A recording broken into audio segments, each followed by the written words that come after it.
2003 Meghalaya Legislative Assembly election. The 2003 Meghalaya Legislative Assembly election was held on 26 February 2003.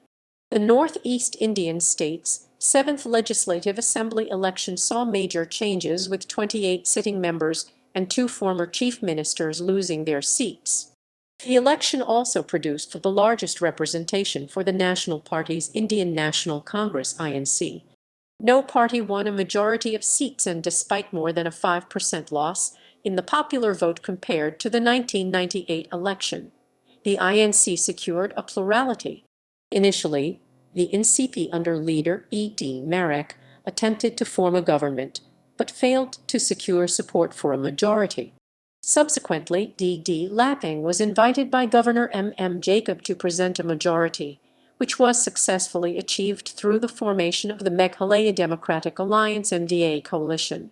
Made up of 42 members of the Legislative Assembly MLA, the MDA consisted of the INC, the United Democratic Party UDP, the Meghalaya Democratic Party MDP, the Khun Hynniewtrep National Awakening Movement KHNAM, and 3 independents. D.D. Lapang was confirmed as Chief Minister, with Donkupar Roy of the UPD as Deputy Chief Minister. Results: elected members == references ==